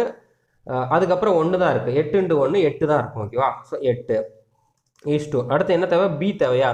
பி இங்கே இருக்குது, அதுக்கப்புறம் அதான் பி இங்கே இருக்குது, இங்கே இருக்குதா? ஸோ இங்கே இருக்குது, இங்கே இருக்குது. அப்போ இப்படி வாங்க, 2 10. அதுக்கப்புறம் வேறு எங்கேயுமே இல்லையா? அப்போ அந்த இடத்துல இருந்து கீழே வந்துடுங்க. ஸோ 2 10. அதுக்கப்புறம் 1 தான் இருக்குது அப்படின்னால 10 × 1 10 தான். ஓகேவா? ஸோ 10. அதுக்கப்புறம் சிங்கிறதுல பார்த்தீங்கன்னா இங்கேயும் இருக்குது, இங்கே இருக்குது, இங்கே இருக்கா? ஆனால் நம்ம நடுவில் டேரெக்டாக வந்து 2வது லைனுக்கு வர முடியாது. ஸோ இந்த இடத்துல தான் ஸ்டார்ட் ஆகுது. அப்போ இதுலேருந்து மேலே இருந்து வாங்க. இப்போ மேலேருந்து வந்தீங்கன்னா 5 × 15. அதுக்கப்புறம் இங்கே இருக்குதா? இங்கே இருக்குதுனால அப்போ இந்த பக்கம் வாங்க, 5 × 15. 15 × 1 15 தான். ஓகேவா? ஸோ 15. அதுக்கப்புறம் டி வந்து இந்த ஒரு இடத்துல மட்டும்தான் இருக்குது, வேறு எங்கேயுமே இல்லை, இங்கே மட்டும்தான் இருக்குது. அப்போ நம்ம மேலேருந்து வரணுமா, 5 × 15. 15 2 30. ஸோ 30. ஸோ ஆன்சர் வந்துருச்சு 8:10:15:30 அப்படிங்கிறத ஆன்சர். ஓகேவா? ஸோ புரிஞ்சிருக்குன்னு நினைக்கிறேன். புரியலனாலும் பிரச்சனை இல்லை. இனிமேல் வரக்கூடிய கொஸ்டின்ஸ் இந்த மாதிரி தான் பார்க்க போகிறோம். இதை வச்சு அதிகமான கொஸ்டின்ஸ் ஆல்ரெடி கேட்டிருக்காங்க. ஓகேவா? ஸோ புரிஞ்சே ஆகணும் உங்களுக்கு. நீங்களே இதை வந்து ப்ராக்டிஸ் பண்ணி பாருங்கள். இப்போ இந்த கொஸ்டினை பாருங்கள், A:B 2:3ன்னு கொடுத்துருக்காங்க, B:C 4:5ன்னு கொடுத்துருக்காங்க, A:B:C வந்து கேட்டிருக்காங்க. என்ன பண்ணணும், கொடுத்துருக்கதை நம்ம அப்படியே எழுதணுமா? இப்போ A:B வந்து என்னென்னு கொடுத்துருக்காங்க, 2:3ன்னு கொடுத்துருக்காங்க. அதுக்கப்புறம் B:C வந்து என்னென்னு கொடுத்துருக்காங்க, 4:5ன்னு கொடுத்துருக்காங்க. இப்போ A:B:C தேவையா? ஸோ A:B:C தேவை. ஃபஸ்ட் நம்மளுக்கு என்ன தேவை, ஏ தேவை. ஏ எங்கே இருக்குது, இங்கே மட்டும்தான் இருக்குது. ஸோ இங்கே மட்டும்தான் இருக்குது. அதுக்கப்புறம் அப்படியே நம்ம கீழே வரணும். ஸோ 2 × 4 8. அதுக்கப்புறம் பி தேவையா? பி இங்கே இருக்குது. அப்போ இங்கேருந்து இங்கே வாங்க. ஸோ 3 × 4 12. அதுக்கப்புறம் சி தேவை. சி இங்கே மட்டும்தான் இருக்குது. நம்ம டேரெக்டாக கீழே வரக்கூடாது, மேலேருந்து கீழே வரணும். ஸோ 3 × 5 எத்தனை 15. ஸோ ஆன்சர் வந்துருச்சு. ஓகேவா? 8:12:15 அப்படிங்கிறத ஆன்சர். ஸோ புரிஞ்சிருக்குன்னு நினைக்கிறேன். இது நம்ம ஆல்ரெடி ஃபஸ்ட்டு பார்த்த கொஸ்டின் தான். ஓகே, அதுதான் ரிப்பீட் ஆயிருக்கு. ஸோ அதே கொஸ்டின் தான், பட் உங்களுக்கு இன்னொரு வாட்டி ப்ராக்டிஸ் ஆயிருக்குன்னு நினைக்கிறேன். அடுத்த கொஸ்டின் பாருங்க. A:B = 2:3, B:C = 4:1, C:D = அதாவது இந்த மாதிரி டபுள் ஈஸ்ட் கொடுத்துருக்காங்கன்னா அதுக்கு ஈக்குவல்ட்டுன்னு அர்த்தம். ஓகே, இதை நான் சொல்ல மறந்துட்டேன். அதாவது இப்போ A:B இந்த மாதிரி டபுள் ஈஸ்ட் கொடுத்துருக்காங்கன்னா அதுக்கு வந்து நம்ம ஈக்குவல்ட்டுன்னு அர்த்தம். ஓகே, ஈக்குவல்ட்டுக்கு தான் டபுள் ஈஸ்ட் கொடுத்துருப்பாங்க. ஸோ அப்படினால அது என்னவோ நீங்கள் நினச்சிடாதீங்க. ஓகே, ஒரு சிலருக்கு தெரிஞ்சிருக்காது. இப்போ C:D = 2:5. இப்போ A:B C:D கேட்டிருக்காங்க. ஓகேவா? இப்போ கொடுத்துருக்கதை நம்ம அப்படியே எழுதணுமா? என்னென்ன கொடுத்துருக்காங்க? A:B கொடுத்துருக்காங்க. என்ன மாதிரி கொடுத்துருக்காங்க? 2:3ன்னு கொடுத்துருக்காங்க. அதுக்கப்புறம் B:C கொடுத்துருக்காங்களா? ஸோ B:C வந்து என்ன கொடுத்துருக்காங்க? 4:1ன்னு கொடுத்துருக்காங்க. அதுக்கப்புறம் C:D கொடுத்துருக்காங்க. C:D வந்து என்னென்னு கொடுத்துருக்காங்க? 2:5ன்னு கொடுத்துருக்காங்க. இப்போ என்ன கேட்டிருக்காங்க? A:B C:D கேட்டிருக்காங்களா? So A:B C:D கேட்டிருக்காங்க. ஃபஸ்ட்டு நம்மளுக்கு என்ன தேவை? ஏ தேவையா? ஏ இங்கே மட்டும்தான் இருக்குது, வேறு எங்கேயுமே இல்லை. ஸோ இங்கே மட்டும்தான் இருக்குது, வேறு எங்கேயுமே இல்லைங்கனால இங்கேருந்து டேரெக்டாக அப்படியே கீழே வந்துடுங்க. 2 2 எத்தனை 16. அதுக்கப்புறம் எத்தனை பி கேட்டிருக்காங்க. பி வந்து எங்கே இருக்குது? இங்கே இருக்குது, வேறு எங்கேயுமே இல்லை. ஸோ இங்கேருந்து இங்கே வாங்க, வேறு எங்கேயுமே இல்லைனாலும் அப்படியே கீழே வந்துடணும். ஓகேவா? ஸோ முன்னாங்க 12 12 எத்தனை 24 ஈஸ்டோ. அதுக்கப்புறம் சி கேட்டிருக்காங்களா? சி இங்கே இருக்குது. ஸோ டேரெக்டாக நம்ம மிடிலுக்கு வர முடியாது. அப்போ மேலேருந்து அந்த மிடில் வரைக்கும் வரணும். ஸோ 3 × 1 3 தான். அதுக்கப்புறம் இங்கே இருக்குதா? ஸோ அப்போ இங்கே வாங்க. ஸோ 3 இருந்துச்சு, அதான் 3 × 1 3 3 6. ஓகேவா? அதுக்கப்புறம் டி வந்து இங்கே ஒரே ஒரு இடத்துல மட்டும்தான் இருக்குது, இங்கே மட்டும்தான் இருக்குது. அப்போ மேலேருந்து கீழே வரணும். ஸோ 3 × 1 3. அதுக்கப்புறம் 3 × 5 15. ஓகேவா? ஸோ 15. ஸோ ஆன்சர் இதுதான். ஓகேவா? ஸோ 16:24:6:15 அப்படிங்கிறது தான் ஆன்சர். அடுத்து நம்ம பார்க்க போகிறது எல்லாமே வந்து MTS கான்ஸ்டபிள் டிகிரியில் இது வரைக்கும் கேட்டிருந்த ப்ரீவியஸ் இயர் கொஸ்டின்ஸ் தான். ஓகேவா? ஸோ இப்போ ஃபஸ்ட்டு கொஸ்டின் என்னென்னு பார்த்தீங்கன்னா, if A:B = 2:3, A:D = 3:4, E:D = 3:5, E:B என்னன்னு கேட்டிருக்காங்க. ஓகேவா? இப்போ நம்ம எப்பவும் போடுற மாதிரி போட்டிருந்தீங்க அப்படின்னா இந்த இடத்துல வந்து மிஸ்டேக் பண்ணுறதுக்கு சான்ஸ் இருக்குது. இப்போ பார்த்தீங்கன்னா இப்போ A:B = 2:3. அதுக்கப்புறம் A:D கொடுத்துருக்காங்க. ஸோ அதை நம்ம வந்து 3:4ன்னு எழுதியிருப்போம். அப்புறம் E:D = என்னென்னு கொடுத்துருக்காங்க? 3:5ன்னு எழுதியிருப்போம். இப்போ நம்மளுக்கு என்ன கேட்டிருக்காங்க? இப்போ நம்ம வந்து A:B C:D போட்டிருப்போம். வரைக்கும் போயிருக்கு. ஓகே, வரைக்கும் போயிருக்கு. ஸோ இந்த மாதிரி போட்டிருந்தோம் அப்படின்னா நம்மளுக்கு ஏ தேவை. இங்கே இருக்குது அப்படின்னா நம்ம இப்படியே டேரெக்டாக போடுவோம். அந்த மாதிரி போடக்கூடாது. ஓகே, அந்த மாதிரி போட்டோம்னா கண்டிப்பாக நம்மளுக்கு வந்து ஆன்சர் தப்பாக தான் வரும். நம்மளுக்கு என்ன கேட்டிருக்காங்க? E:B கேட்டிருக்காங்களா? ஸோ ஈக்கு நம்ம என்ன பண்ணியிருப்போம்? இந்த இடத்துல மட்டும்தான் இருக்குது. அப்போ இதை 3 நம்ம போட்டிருப்போம். இதை 3 பேருக்கோம்னா 23 6 6 18ன்னு போட்டிருப்போம். ஆனால் ஈக்கு வந்து இங்கே 8 வந்திருக்கு. ஸோ கண்டிப்பாக தப்பாக இருக்கும். ஓகே, ஏன் தப்பாக இருக்கும் அப்படின்னு பார்த்தீங்கன்னா, இப்போ முந்தின செம்ம காட்டிட்டு இதை காட்டுற உங்களுக்கு வந்து நல்லா அண்டர்ஸ்டாண்ட் ஆகும். இப்போ இங்கே வந்து பாருங்கள், இங்கே எந்த மாதிரி கொடுத்துருக்காங்க, அந்த டேட்டா எந்த மாதிரி கொடுத்துருக்காங்க அப்படிங்கிறத பாருங்கள். A:B 2:3ன்னு கொடுத்துருங்க. அதுக்கப்புறம் எதில் ஸ்டார்ட் ஆகுது? B:Cயில் ஸ்டார்ட் ஆகுது. அதாவது இங்கே பியில் முடியுது, இங்கே பியில் ஸ்டார்ட் ஆகுது. இங்கே சியில் முடியுது, இங்கே சியில் ஸ்டார்ட் ஆகுது. ஓகேவா? அப்போ இங்கே டியில் முடிஞ்சு மறுபடியும் டியில் ஸ்டார்ட் ஆகணும். அந்த மாதிரி இருந்தால் தான் நம்ம இந்த மெத்தடில் போட முடியும். ஓகேவா? இந்த மெத்தடில் நீங்கள் இந்த ஸ்கூலில் போடுற மெத்தடுமே வந்து அந்த மாதிரி போட்டால் தான் உங்களுக்கு வந்து ஈஸியாக இருந்திருக்கும். ஆனால் இந்த கொஸ்டினில் எப்படி கொடுத்துருக்காங்கன்னு பாருங்கள். இதை நான் மறுபடியும் சொல்லிடுறேன். இங்கே A:B பியில் முடிஞ்சிருக்கு. அடுத்தது வந்து பியில் ஸ்டார்ட் ஆயிருக்கு, B:C. இங்கே சியில் முடிஞ்சிருக்கு, அடுத்தது வந்து சியில் ஸ்டார்ட் ஆயிருக்கு. ஓகேவா? இந்த மாதிரி கொடுத்துருந்து இந்த மாதிரி ஆர்டரில் இருந்தால் தான் நம்ம போடுற மெத்தட் வந்து கரெக்டாக இருக்கும். ஓகேவா?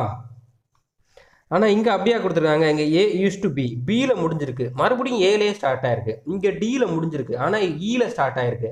அப்போ இந்த மாதிரி கரெக்டான ஆர்டரில் கொடுக்கல. ஓகேவா? ஸோ நம்ம அப்போ என்ன பண்ணணும்? கொடுத்துருக்கதை நம்மளுக்கு ஏற்ற மாதிரி அந்த ஆர்டருக்கு சேஞ்ச் பண்ணணும். ஸோ அது எந்த மாதிரி ஆர்டராக இருக்கணும்? ஃபஸ்ட்டு இருக்க ரேஷியோவில் எதில் முடியுதோ அடுத்த ரேஷியோ வந்து அந்த லெட்டரில் தான் ஸ்டார்ட் ஆகணும். ஓகேவா?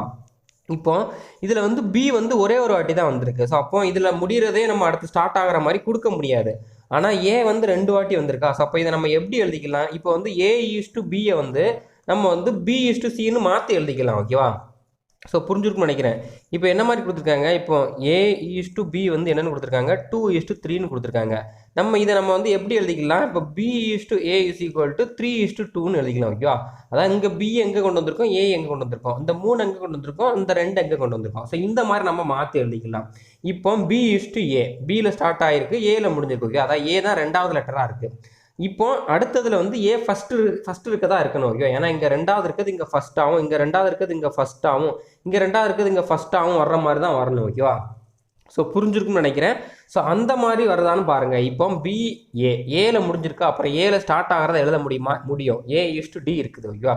இப்போ A:D போட்டோம்னா என்ன வந்திருக்கும், 3:4. இங்க ஏல முடியுது, இங்க ஏல ஸ்டார்ட் ஆகுது. அதான் A செகண்ட்ல இருக்குது, இங்க ஃபர்ஸ்ட்ல இருக்கு. இங்க D செகண்ட்ல இருக்குது, இங்க ஃபர்ஸ்ட்ல இருக்கணும். ஸோ அப்போ இங்க Dல ஸ்டார்ட் ஆகணும். ஆனால் இங்க எந்த மாதிரி இருந்திருக்கு, Eல ஸ்டார்ட் ஆயிருக்கு. ஓகேவா? ஸோ இது எந்த மாதிரி இருந்திருக்கு, E:Dன்னு வந்திருக்கு. ஸோ E:D வந்து என்ன மாதிரி இருந்திருக்கு, 3:5ன்னு வந்திருக்கா.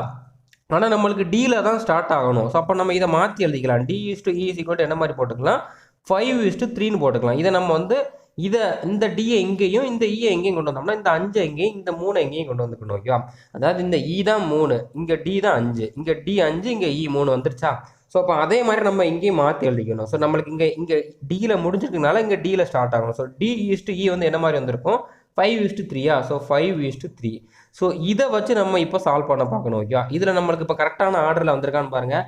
ஏல முடிஞ்சிருக்கு, இங்கே ஏல ஸ்டார்ட் ஆயிருக்கு, டியில் முடிஞ்சிருக்கு, டியில் ஸ்டார்ட் ஆயிருக்கு. ஸோ இந்த மாதிரி இருக்கான்னு செக் பண்ணிக்கோங்க. ஓகேவா? ஈஸியான கொஸ்டின் தான், ஆனால் இந்த மாதிரி ட்விஸ்ட் பண்ணியிருக்காங்க. நம்ம கவனிக்காமல் விட்டுருந்தோம்னா கண்டிப்பாக ஆன்சர் தப்பாக இருக்கும். ஸோ கரெக்டாக பார்த்து பொறுமையாக போடணும். ஓகேவா? ஸோ இப்போ நம்மளுக்கு இப்போ நம்ம எப்போ போடுற மாதிரி போட்டுடலாம். இப்போ B:A இப்போ B:A. B:A வந்து எத்தனை, 3:2. அதுக்கப்புறம் A:D வந்து எத்தனை, 3:4. அதுக்கப்புறம் D:E வந்து எத்தனை, 5:3. ஸோ இதை நான் உங்களுக்கு 2 விதமாக அதை சால்வ் பண்ணுறதுக்கு சொல்லித்தரேன். ஃபஸ்ட்டு இந்த மாதிரி எப்பவும் போடுற மாதிரியே போடுவோம். ஓகேவா? இப்போ இதில் வந்து நம்ம வந்து என்ன மாதிரி கண்டுபிடிக்கலாம், எல்லாத்தையும் எழுதலாம். ஆனால் நம்மளுக்கு கேட்டிருக்கிறத மட்டும் எழுதினா கூட போதும். என்ன கேட்டிருக்காங்க, E:B தானே கேட்டிருக்காங்க. இப்போ E என்னன்னு மட்டும் கண்டுபிடிங்க. E வந்து இந்த இடத்துல மட்டும்தானே இருக்குது. ஸோ இந்த இடத்துல இருக்குன்னா இங்கே மட்டும்தான் இருக்குது. அப்போ மேலேருந்து கீழே வரைக்கும் போட்டுடலாம். எத்தனை இருந்தாங்க, 8. M3 24. ஓகேவா? அதுக்கப்புறம் என்னது, பி வந்து எங்கே இருக்குது, இங்கே மட்டும்தான் இருக்குது. ஸோ இதை ஃபுல்லாக நம்ம வந்து போடலாமா? அதாவது இ வந்து நம்ம கண்டுபிடிச்சிட்டோம். E:B தான் நம்மளுக்கு தேவை. இப்போ E வந்து 24ன்னு கிடச்சிருச்சு. அதுக்கப்புறம் B தானே தேவை. B வந்து எங்கே இருக்குது, இங்கே ஃபஸ்ட்டில் மட்டும்தான் இருக்குது. இப்போ அப்படியே கீழே வாங்க. 3 9, 95 எத்தனை, 45. ஸோ E:B வந்து எத்தனை வந்திருக்கு, 24:45 வந்திருக்கு. அதாவது E:B வந்து எத்தனை வந்திருக்கு, 24:45 வந்திருக்கா. இப்போ இதை நம்ம இன்னும் கொஞ்சம் இதை வந்து சிம்பிளிஃபை பண்ணலாம். ஓகேவா? அதாவது இதை நம்ம வந்து 3ஆல் டிவைட் பண்ணலாம்ல. டிவைடட் பை 3 போட்டு பாருங்க.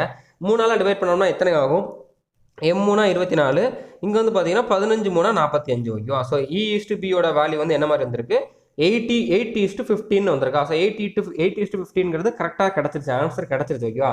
ஸோ ஒரு சிலருக்கு இந்த இடத்துல குழப்பமாக இருக்கலாம். இதில் ஏன் நம்ம E மட்டும் எடுத்தோம், B மட்டும் எடுத்தோம், நம்ம எல்லாமே கூட எடுக்கலாம். ஓகேவா? இப்போ நம்ம எல்லாத்தையும் எடுத்து கூட நான் வந்து உங்களுக்கு போட்டு காட்டுறேன். இப்போ ஃபஸ்ட்டு நம்மளுக்கு என்ன தேவை, அதாவது இந்த ஆர்டரில் தான் நம்ம எழுதணும். B:A:, அதுக்கப்புறம் என்ன வந்திருக்கு, D:E. ஓகேவா? ஸோ இந்த ஆர்டரில் எழுதணும்னா இப்போ B வந்து எங்கே இருக்குது, ஃபஸ்ட் இருக்குது. ஸோ இதை மட்டும்தான் இருக்குது. அப்போ டேரெக்டாக கீழே வாங்க, அதில் மட்டும்தான் இருக்க முடியாது. 3 9, 95 45. அதுக்கப்புறம் ஏ இங்கே இருக்குது, இங்கே இருக்குது. அதுக்கப்புறம் இல்லை அப்படின்னா இப்படி வந்து இப்படி வரணுமா. ஸோ 3 6, 6 5 எத்தனை, 30. அதுக்கப்புறம் டி இங்கே இருக்குது, இங்கே இருக்குது. ஸோ அப்போ மேலேருந்து வரணுமா. ஸோ 2 8, N 5 எத்தனை, 40. So N 5 40. ஓகேவா? அதுக்கப்புறம் இ இங்கே மட்டும்தான் இருக்க அப்படின்னால நம்ம மேலேருந்து கீழே வரைக்கும் வரணும். 2 8, M3 எத்தனை, 24. இப்போ என்ன மாதிரி வந்திருக்கு, B:A: D:E கிடச்சிருக்கு. 45 30 40 24. இதுக்கு என்ன அர்த்தம், பியோட வேல்யூ வந்து 45, ஏயோட வேல்யூ வந்து 30, டியோட வேல்யூ வந்து 40, ஈயோட வேல்யூ வந்து 24ன்னு அர்த்தம். நம்மளுக்கு என்ன கேட்டிருக்காங்க, E:B கேட்டிருக்காங்க. E வந்து என்னன்னு கிடச்சிருக்கு, 24. ஸோ E வந்து 24. B வந்து என்னென்னு கிடச்சிருக்கு, 45. இதை டிவைடட் பை 3 போட்டலாமா. அதாவது இது வந்து மறுபடியும் நம்மளால் இதை நம்ம வந்து சிம்பிளிஃபை பண்ண முடியும். அப்படிங்கன்னா டிவைடட் பை 3 போட்டோம்னா என்ன மாதிரி வரும். ஸோ இப்போ வந்து M3 24, அதுக்கப்புறம் பார்த்தீங்கன்னா 15 எத்தனை, 45. ஸோ 18:15 கிடச்சிருக்கா. ஸோ இத்தனையும் நம்ம கண்டுபிடிக்கணும்னு அவசியம் இல்லை. என்ன கேட்டிருக்காங்களோ அதை மட்டும் நம்ம பார்த்தாலே போதும். ஓகேவா? ஆனால் நம்ம அந்த ஆர்டரை வந்து சேமாக எழுதிருக்கணும். அதாவது இதில் முடிகிறது இங்கே, அதே மாதிரி இதில் முடிகிறது இங்கே, அந்த மாதிரி வந்திருக்கணும் ஓகேவா. அதாவது இதில் முடிகிறது இங்கே, இதில் முடிகிறது இங்கே, அந்த மாதிரி வந்திருக்கணும் ஓகேவா. மாற்றி போட்டேன். இதில் முடிகிறது இங்கே, இதில் முடிகிறது இங்கே வர்ற மாதிரி கரெக்டாக வந்திருக்கணும். அந்த ஆர்டர் கரெக்டாக இருக்கான்னு பார்த்துக்கோங்க ஓகேவா. இப்போ இது வந்து ஒரு மெத்தட். இது வந்து எப்படி எல்லாத்தையும் எழுதி போடுற ஒரு மெத்தட் ஓகேவா. இப்போ இன்னொரு மெத்தட் என்னன்னு பார்த்தீங்கன்னா, இப்போ என்ன மாதிரி கேட்டிருக்காங்க, இப்போ நம்மளுக்கு அதை நம்ம ஆர்டர் படி கரெக்டாக பிரித்து எழுதுனதுக்கப்புறம் என்ன மாதிரி இருந்திருக்கு, B:A, A:D, D:E வந்திருக்கா. இப்போ இதில் என்ன கேட்டிருக்காங்க, ஈயும் பியும் கேட்டிருக்காங்க. பிங்கிறது ஃபர்ஸ்ட் நம்பர், ஈங்கிறது லாஸ்ட் நம்பர்.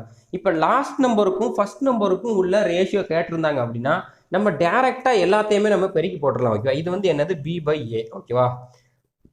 இதை நம்ம எப்படி போடலாம், 3/2ன்னு போடலாம். இது வந்து என்னது A/D. இதை நம்ம எப்படி போடலாம், 3/4ன்னு போடலாம். இது வந்து என்னது D/E. இதை நம்ம எப்படி போடலாம், 5/3ன்னு போடலாம். இப்போ பிக்கும் ஈக்கும் தானே கேட்டிருக்காங்க, அதாவது ஈக்கும் பிக்கும் தான். நம்ம பிக்கும் ஈக்கும் எப்படினாலும் எடுத்துக்கலாம். அதை நம்ம வந்து தலைகீழாக மாற்றி கூட போட்டுக்கலாம். இப்போ என்ன பண்ணுங்க, இந்த மாதிரி ஃபர்ஸ்ட் நம்பருக்கும் லாஸ்ட் நம்பருக்குள்ள ரேஷியோ கேட்டிருந்தாங்கன்னா எல்லாத்தையும் பெருக்கிடுங்க. எப்படின்னு பார்த்தீங்கன்னா, இப்போ B/A இன்டூ அதுக்கப்புறம் A/D இன்டூ D/E இப்படி எல்லாத்தையும் பெருக்கணும்னா என்ன ஆகும், ஏவும் கேன்சல் ஆகும், டியும் கேன்சல் ஆகும், கடைசியில் பியும் மட்டும்தான் இருக்கும். ஸோ எல்லா நம்பரையும் எழுதுங்க. 3/2 இன்ட்டு 3/4 இன்ட்டு 5/3. ஸோ இப்போ வந்து பார்த்தீங்கன்னா, இப்போ இதை நம்ம சிம்பிளிஃபை பண்ணி போடணும் ஓகேவா. இப்போ இந்த 3 மட்டும் கேன்சல் ஆகும் ஓகேவா. அடுத்தா பார்த்தீங்கன்னா 3 5 15, அதுக்கப்புறம் 8 8. ஸோ இது என்ன மாதிரி வந்திருக்கு, இங்கே மேலே பி இருக்குது, கீழே இ இருக்கா. ஸோ B/E, B/Eயோட வேல்யூ வந்து 15/8ன்னு கிடச்சிருக்கு. நம்மளுக்கு E/B தானே தேவை. ஸோ E/Bனா இதை நம்ம வந்து தலைகீழாக போட்டுக்கணும். மேலே இருக்க நம்பரை கீழே இருக்க நம்பரை மேலேயும் கொண்டு வந்திருக்கோம். ஸோ அப்போ இதை நம்ம அதே மாதிரி மாற்றி போடணுமா. ஸோ 8/15 அப்படிங்கிறத ஆன்சராக இருக்கும். ரொம்ப ரொம்ப ஈஸியான சம்ம தான். ஒரு சிலருக்கு புரியாது அப்படிங்கிறது நான் தெளிவாக வேறு மெத்தட் படி சொல்லித்தரேன் ஓகேவா. ஸோ இது கொஞ்சம் ஈஸியாக இருக்குது. நம்ம அத்தனை தான் எழுதிக்கிட்டு இருக்கிறதுக்கு இது கொஞ்சம் ஈஸியாக இருந்திருக்கும். ஃபஸ்ட்டுக்கும் லாஸ்ட்டுக்கும் உள்ள ரேஷியோ கேட்டிருக்காங்கன்னா நம்ம இந்த மாதிரி டேரெக்டாக பெருக்கி போட்டுடலாம் ஓகேவா. ஸோ புரிஞ்சிருக்குன்னு நினைக்கிறேன். பட் இதில் நம்ம மெயினாக கவனிக்க வேண்டியது இந்த ஆர்டர் கரெக்டாக இருக்கான்னு பார்க்கணும். இங்கே செகண்ட் நம்பர் இருக்குது, அடுத்ததில் ஃபஸ்ட்டாக இருக்கணும். இங்கே செகண்டாக இருக்குது, அடுத்ததில் ஃபஸ்ட்டாக இருக்கணும். அப்படி இல்லைன்னா நம்ம அந்த ஆர்டரை சேஞ்ச் பண்ணிக்கலாம். சேஞ்ச் பண்ணிவிட்டு அதுக்கப்புறம் சால்வ் பண்ணணும் ஓகேவா. ஸோ புரிஞ்சிருக்குன்னு நினைக்கிறேன். இது ஆல்ரெடி MTS எக்ஸாமில் கேட்ட கொஸ்டின் தான் ஓகேவா. கஷ்டம்னு நினச்சிடாதீங்க. இப்போ அடுத்த கொஸ்டின் பாருங்கள். If A:B is equal to 2:3, B:C is equal to 4:5 and C:D is equal to 6:7, then the value of A plus B plus C divided by D கொடுத்துருக்காங்க அப்படின்னா, ஃபஸ்ட்டு இந்த மாதிரி ரேஷியோவில் கொடுத்துட்டு எல்லாத்தையும் சேர்த்து வர்ற மாதிரி ஒரு ஈக்குவேஷன் மாதிரி கேட்டிருக்காங்க அப்படின்னா, ஃபஸ்ட்டு நம்ம ஆல்ரெடி பண்ணோம்ல A:B:C அந்த மாதிரி போட்டு அதில் A என்ன B என்ன C என்னன்னு கண்டுபிடிச்சிட்டு அந்த வேல்யூவை நம்ம இதில் டேரெக்டாக சப்ஸ்டியூட் பண்ணி ஆன்சர் கண்டுபிடிக்கணும் ஓகேவா. ஸோ ஃபஸ்ட்டு கொடுத்துருக்கிறது கரெக்டாக இருக்கான்னு பார்த்துக்கோங்க ஓகேவா. ஏன்னா அந்த மாதிரி ஒரு சில நேரம் தான் ட்விஸ்ட் பண்ணி கேட்பாங்க. மேக்ஸிமம் வந்து கரெக்டாக தான் கொடுத்துருப்பாங்க. இங்கே Bயில் முடியுது, இங்கே Bயில் ஸ்டார்ட் ஆகுது, இங்கே Cயில் முடியுது, இங்கே Cயில் ஸ்டார்ட் ஆகுது. ஸோ இந்த மாதிரி ஒரு வாட்டி நீங்கள் வந்து கிராஸ் செக் பண்ணிக்கிறது நல்லது. ஏன்னா நம்ம எப்போது ஒரு வாட்டி தான் கேட்காங்கனால அந்த ஒரு வாட்டி நம்மளோட ஷிஃப்ட்டில் கேட்டிருந்தாங்க அப்படின்னா நம்ம மிஸ்டேக் பண்ணுறதுக்கு சான்ஸ் இருக்குது. ஆனால் மேக்ஸிமம் வந்து அந்த மாதிரி கேட்க மாட்டேன், எப்போ தான் கேட்குறாங்க ஓகேவா. ஸோ இப்போ A:B வந்து என்னது, A:B வந்து 2:3, அதுக்கப்புறம் B:C வந்து என்னது 4:5, அதுக்கப்புறம் C:D வந்து என்னது 6:7. ஸோ நம்மளுக்கு என்ன தேவை, A:B:C:D தேவை ஓகேவா. ஸோ A:B:C:D தேவை. ஸோ நம்ம என்ன பண்ணுவோம், ஃபஸ்ட்டு ஏ கண்டுபிடிக்கணும் ஓகேவா. இப்போ இதெல்லாம் பெருக்கணும்னா கொஞ்சம் பெரிய நம்பர் மாதிரி போகுதா. இப்போ இதை நம்ம எல்லாத்தையும் பெருக்கணும்னா 2 8 எண்ணாரா, ஸோ 6 8 48 அந்த மாதிரி போகுதா. அதே மாதிரி 3 5 15 × 7 அப்படிங்கிறப்ப கொஞ்சம் பெரிய பெரிய நம்பராக போகுதா. அப்போ நீங்கள் வந்து அந்த நம்பரை பெருக்காமல் அப்படியே எழுதுங்க.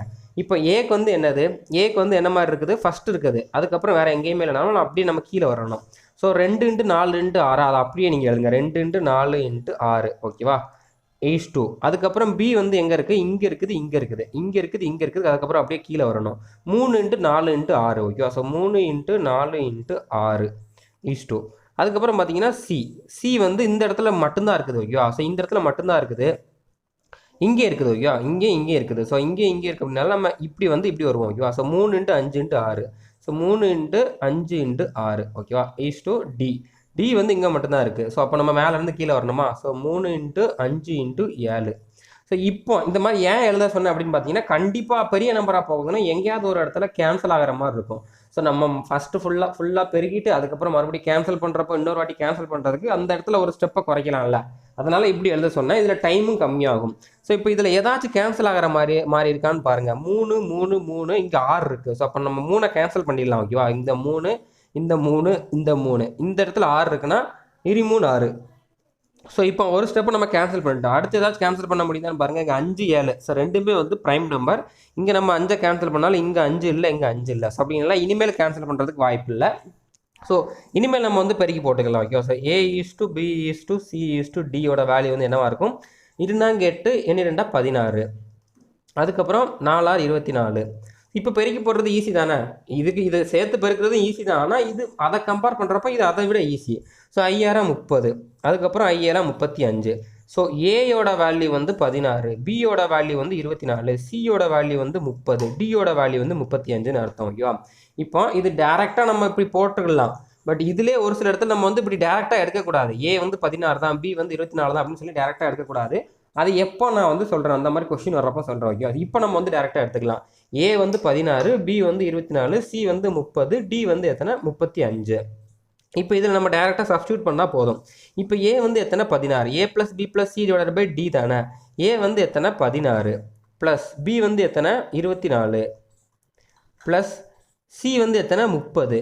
சி தானே கேட்டிருக்காங்க. ஸோ 30 டிவைடட் பை டி வந்து எத்தனை? 35. ஓகேவா? ஸோ இதை கூட்டி போட்டோம்னா என்ன மாதிரி வரும்? 24 16 கூட்டினோம்னா 40, 40 30 கூட்டினோம்னா 70, 70 பை 35. ஸோ இதை நம்ம கேன்சல் பண்ணி போட்டோம்னா 2 35 70. ஸோ ஈக்குவல் டு 2 அப்படிங்கிறது ஆன்சர். ஸோ 2ங்கிற ஆன்சர் வந்து கிடச்சிருச்சு. ஓகேவா? ஸோ புரிஞ்சிருக்குன்னு நினைக்கிறேன். ரொம்ப ஈஸியான ஒரு கொஷின் தான். இப்போ அடுத்த கொஷின் பாருங்கள். If L is to M is to N is equal to 1 is to 2 is to 4, then root of இது என்னன்னு கேட்டிருக்காங்க. ஓகேவா? ஸோ இப்போ நான் என்ன சொல்லியிருந்தேன், இந்த மாதிரி ரேஷியோவில் இருக்கிறதுல நம்ம வந்து ஏதாச்சும் ஒரு நம்பரால், காமனான நம்பரால் பெருக்கி நம்ம அந்த வந்து ரேஷியோ விட்டு வெளியில் எடுக்கலாம். ஃபார் எக்ஸாம்பிள் இப்போ வந்து A:B இருக்குதுன்னா அதோட நம்ம எக்ஸை பெருக்கணும்னா AX BXன்னு சொல்லி தனியாக பிரித்து எடுக்கலாம்னு சொன்னேன்ல. ஸோ அது வந்து நம்ம அப்படியும் எடுக்கலாம்.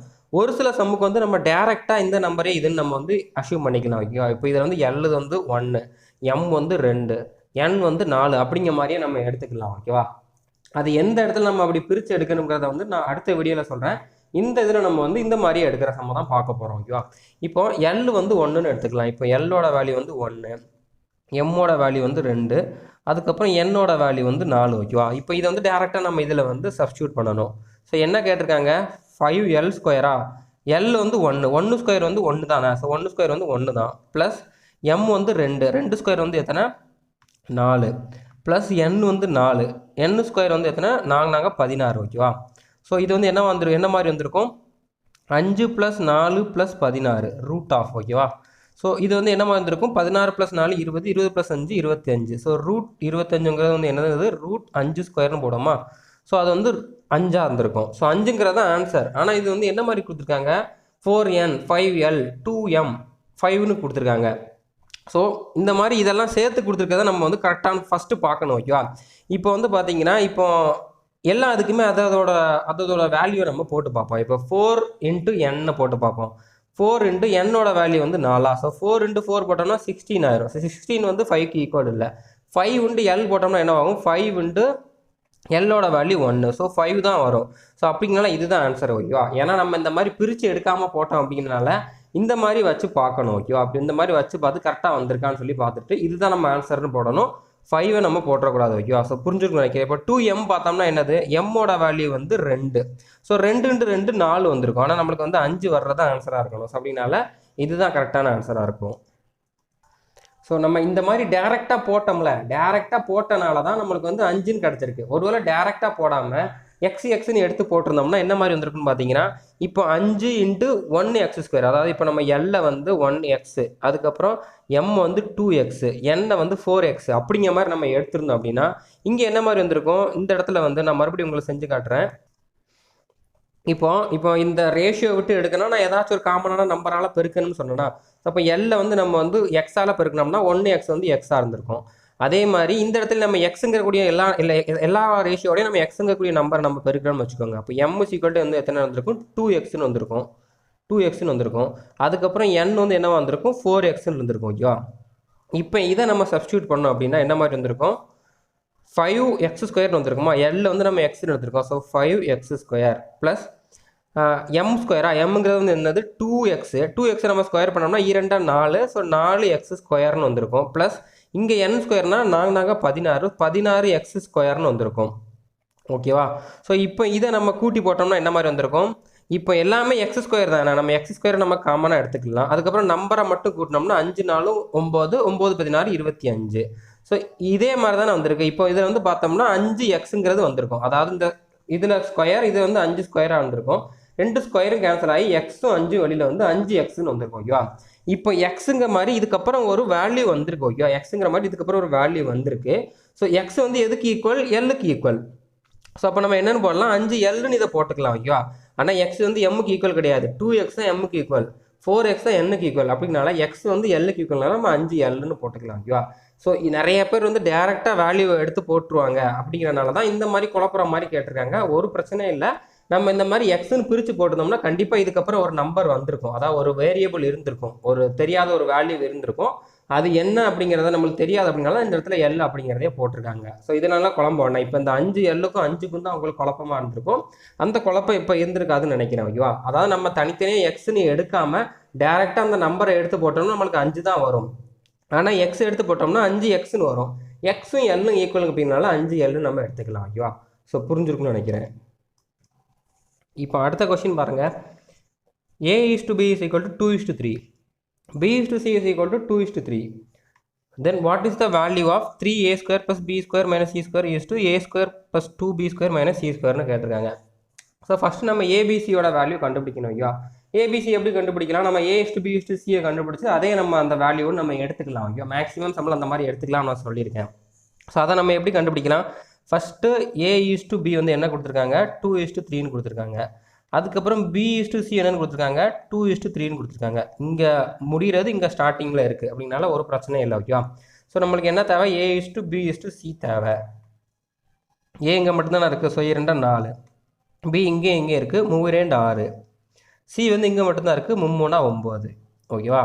ஸோ இப்போ ஏயோட வேல்யூ வந்து 4, பியோட வேல்யூ வந்து 6, சியோட வேல்யூ வந்து 9ங்க மாதிரி நம்ம எடுத்துக்கலாம். ஓகேவா? இப்போ இதில் இருக்கிறத நம்ம அப்படியே எழுதலாம். ஓகே, இப்போ 3a ஸ்கொயரா? 3 இன்ட்டு ஏ ஸ்கொயர்னா எத்தனை? 4. 4 ஸ்கொயர் வந்து என்னவா இருக்கும்? 16. அதுக்கப்புறம் ப்ளஸ் பி ஸ்கொயரா? பி வந்து எத்தனை? 6. 6 6 எத்தனை? 36.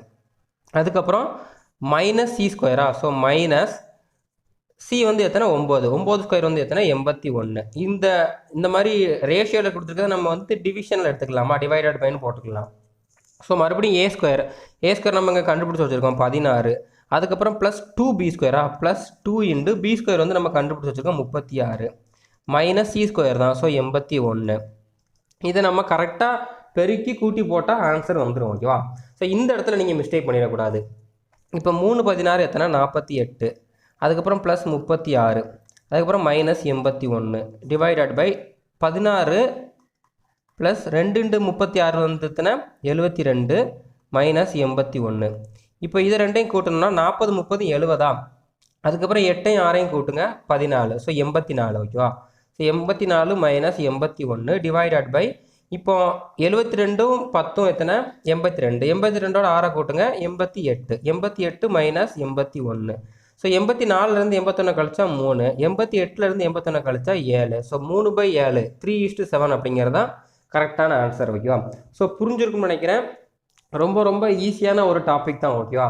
ஸோ எல்லாமே ஈஸியாக தான் இருக்க போது. உங்களுக்கு இன்னும் இது ரிலேட்டடாக இருக்கக்கூடிய கொஸ்டின்ஸ் வந்து நான் அடுத்த வீடியோவில் கொடுக்க போகிறேன். அடுத்த டைப்பில் இருக்குது நான் கொடுக்க போகிறேன்.